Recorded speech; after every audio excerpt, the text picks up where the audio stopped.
Ayatul Kursi. And this grand ayah of the Qur'an, Sayyidu Ayatul Qur'an, Sayyidatu Ayatul Qur'an, the grand leader, the chief ayah of the Qur'an, Allah Azza wa Jal describes some of His most fundamental qualities and how awesome He is, how magnificent He is, that there's no one worthy of worship or obedience in any way, shape or form except He is. Now you have to understand, Surah Al-Baqarah is a Makki surah, or Madani surah rather. The Prophet ﷺ already moved to Medina, and the Muslims, some of them have been Muslim from the very beginning, and some of them relatively new, but all of them understand the basics of Islam. And the most basic teaching of Islam is La ilaha illallah, right? It's the most basic teaching of Islam. And this far into the message of Islam, Allah chooses to reveal an ayah that goes back to the basics.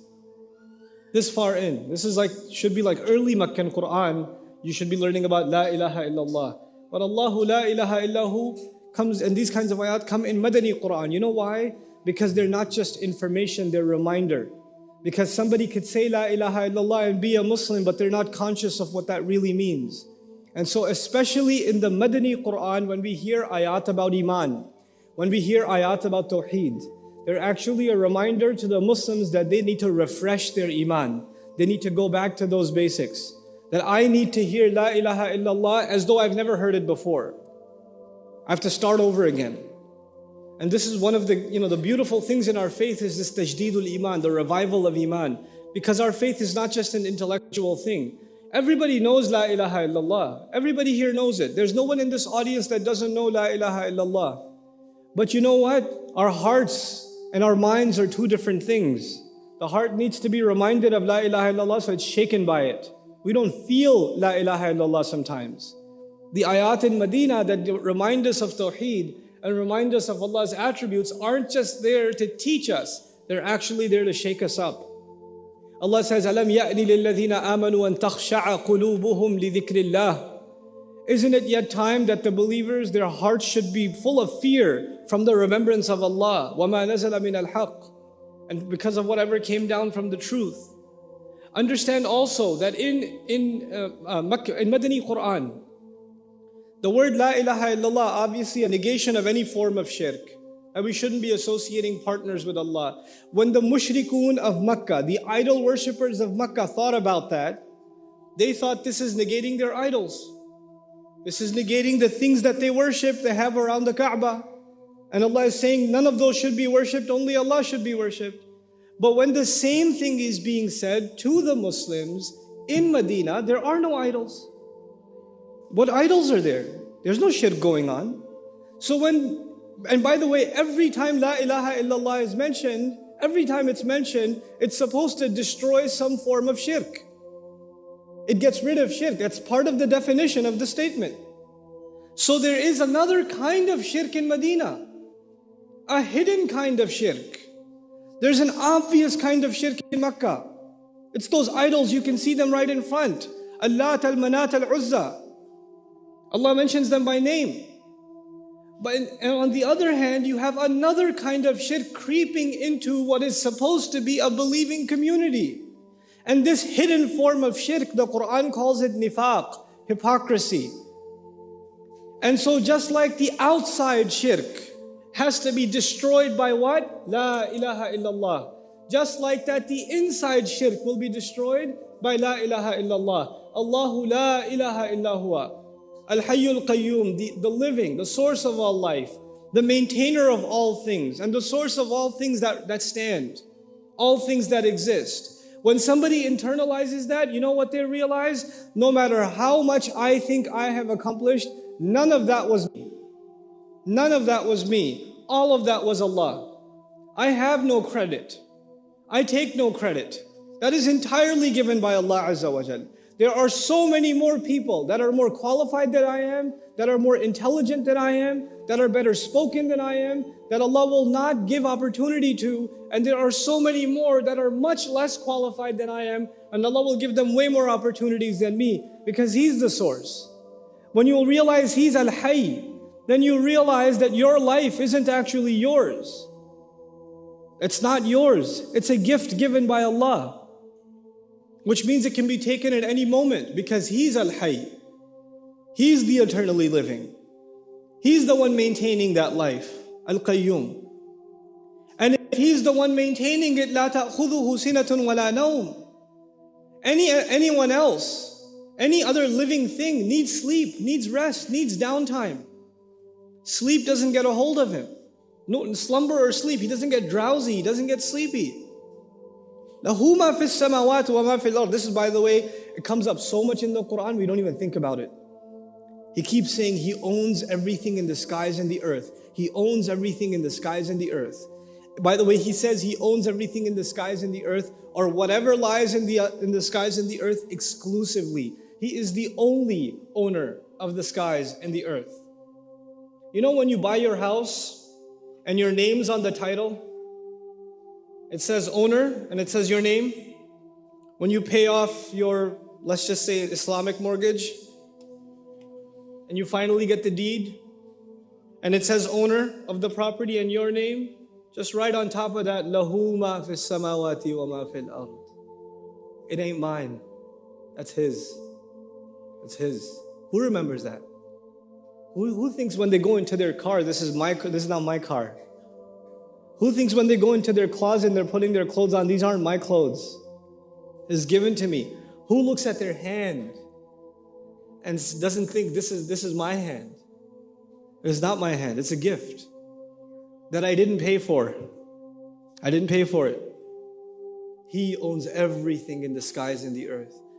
Thinking about that will change the way you live. Just thinking about لَهُ مَا فِي السَّمَاوَاتِ وَمَا فِي الْأَرْضِ. And when you realize He owns everything, He's in complete charge of everything, then where are you going to go? You know, we go to people when they own something. You go to the judge because he owns authority. You go to the store because they own the merchandise. You go to the lawyer because he owns some expertise.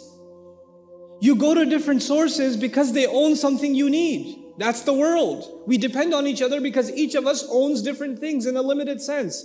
But Allah Azza wa Jal says on Judgment Day, it'll become very clear who owns everything. Because on Judgment Day, you know, in this world, every one of us is in need. I'm in need. There's some things I need from my family.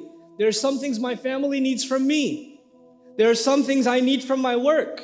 And there are some things my work needs from me. There are some things I need from my government. And my government needs something from me. This is a world of interdependent needs. But no day will come that will be clearer about the needs than Judgment Day. If there's one day that you and I will feel need, that's that day. When we don't even have clothes on. When we have no friends left. Anybody we depended on has disappeared. There's nobody. Nobody. It is the greatest single gathering of humanity ever, and yet you will feel the loneliest you have ever felt in your entire existence at the same time. And at that moment, you still need someone, somebody to take your, speak on your behalf. And Allah says, مَنْ ذَا الَّذِي يَشْفَعُ عِنْدَهُ إِلَّا بِإِذْنِهِ. Who's going to make a case on his behalf? Except unless if Allah gives him permission. Who are you going to get? You're going to need somebody to speak on your behalf.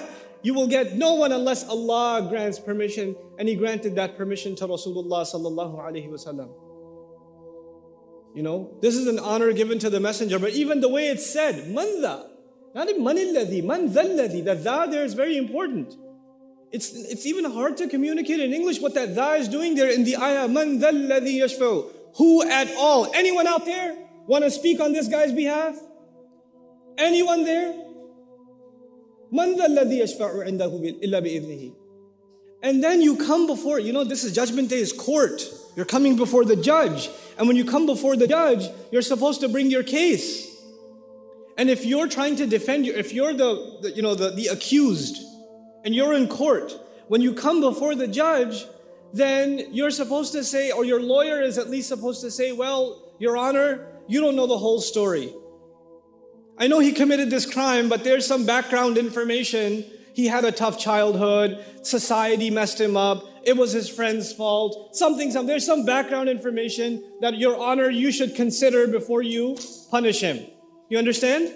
So the lawyer tries to bring up new evidence. to defend his plaintiff, the accused. Allah says, يَعْلَمُ مَا بَيْنَ أَيْدِيهِمْ وَمَا خَلْفَهُم. He knows what is in front of them, what they're presenting, and everything behind them. He has more information, background information about them than they have about themselves. What case are you going to bring in front of Allah? What evidence is you going to bring in front of Allah on Judgment Day? يَعْلَمُ مَا بَيْنَ أَيْدِيهِمْ وَمَا خَلْفَهُم وَلَا يُحِيطُونَ بِشَيْءٍ مِّنْ عِلْمِهِ. On the one hand, He knows everything in front and behind of you, more than you and I will know about ourselves. And on the other hand, we, even together, يُحِيطُون, they will all together not be able to encompass anything from His knowledge. بِشَيْءٍ مِّنْ عِلْمِهِ. You can't even know anything from Allah's knowledge.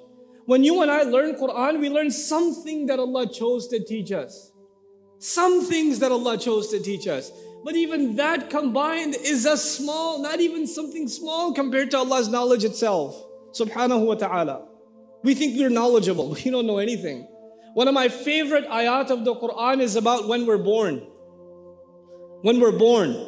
When we come out of our mothers. Every one of us came out of our mothers. هُوَ الَّذِي أَخْرَجَكُم مِّن بُطُونِ أُمَّهَاتِكُمْ. He is the one who took you out of the bellies of your mothers. He delivered you. The doctor didn't deliver you. The push didn't deliver you. The C-section didn't deliver you. He is the one who pulled you out of your mothers. Because there were so many more that came out without life. There are so many more that didn't come out alive. He delivered you, the successful delivery. And then He says, by the way, when a baby comes out, does the baby know anything? No. Allah says, لَا تَعْلَمُونَ شَيْئًا. He didn't say you didn't know anything. Because when He brought you out of the belly of your mother, this is the past. هُوَ الَّذِي أَخْرَجَ الْمَاضِي هُوَ الَّذِي أَخْرَجَكُم مِّن بُطُونِ أُمَّهَاتِكُمْ لم يقل ما علمتم شيئا لم تعلموا شيئا. He says لا تعلمون شيئا, which is a hal, and at the same time it could be isti'naf, which means in simple English, you still don't know anything. SubhanAllah. He didn't just say He brought you out of your moms and you didn't know anything. He says He brought you out of your mothers and you still don't know anything. لا تعلمون شيئا. What are you going to encompass out of Allah's knowledge? What are these ayat doing? They're putting us in our place. Ya Rabb, I don't know anything. The angels had access to the unseen. We read about the arsh. They do tawaf of the arsh. We read about it. We read about the angels. We read about the jinn. They see the angels and the jinn. We read about Al-Lawhul Mahfuz. They guard the Lawhul Mahfuz. They have way more knowledge than we do. The angels see a lot more. They see the seen, and Allah has given them the unseen because they're creatures of the unseen. They even know more about ourselves because they write all of our deeds down, the ones we know and the ones we don't remember. They all lock them down. Kitabun marqum, right? They lock them down. And even the angels say, Rabbana la ilma lana. Master, we have no knowledge. We don't know anything. Allah, the angels don't know anything. The angels don't know. What do I know then? La ilma lana illa ma allamtana. Except what you taught us. That's all we know. Except a little that you've given us. This puts the believer in his place. These ayat are supposed to put us in our place. Iman is about putting yourself down. You don't declare Allah's greatness until you realize how low you are, how low I am. That's how, declaring the takbir of Allah is declaring one's own lowness. There is no higher position than Rabb. And there is no lower position than Abd. There is no job description lower than Abd in the world. Slave is the lowest you can go. You can't go lower than that. You can't, there's no job lower than that. And that's when you realize the true greatness of Allah. Subhanallah. So He says, لا يحيطون بشيء من علمه إلا بما شاء, except for whatever He wants. وسع كرسيه السماوات والأرض. His throne, His kingdom expands the skies and the earth, extends to the skies and the earth. وَلَا يَؤُودُهُ حِفْظُهُمَا. And guarding the skies and the earth. Now guardianship is mentioned, so please remember this. Allah says guarding the skies and the earth does not exhaust Him. What do we learn from that? So, Allah Azza wa Jal says, وَلَا يَؤُودُهُ حِفْظُهُمَا, guarding the skies and the earth doesn't exhaust Him. He didn't just tell us He's owning it. He didn't just tell us He owns the universe. He also told us He guards it. You know what that means? He guards everything in it. He guards the sun. He guards the moon. He guards the sky. He guards the cloud. He guards the little bird that leaves the nest. He guards the egg that's still sitting in the nest. He guards you and me when we get in our car. He guards my children when they get on the bus. There is no way that bus will reach the school until Allah guards it. It will not. The security system you have installed at home does not guard your house. Allah does. Allah is guarding our health. Allah is guarding our money. It's not the FDIC insurance. It's not. Allah is guarding it. Allah is guarding entire nations, human beings, at every moment of every day. And guarding all of this does not exhaust Allah. And human beings, when they think about guarding, in human experience, وَلِلَّهِ الْمَثَلُ الْأَعْلَى, human beings know that guarding something comes with exhaustion. You ever seen security guards? What do they do all the time? They sleep. It's exhausting. They have to have shifts. They have to march, because if they stand in one place, they go to sleep. That's guarding for us. Allah does not get exhausted guarding the entire universe, in all of existence.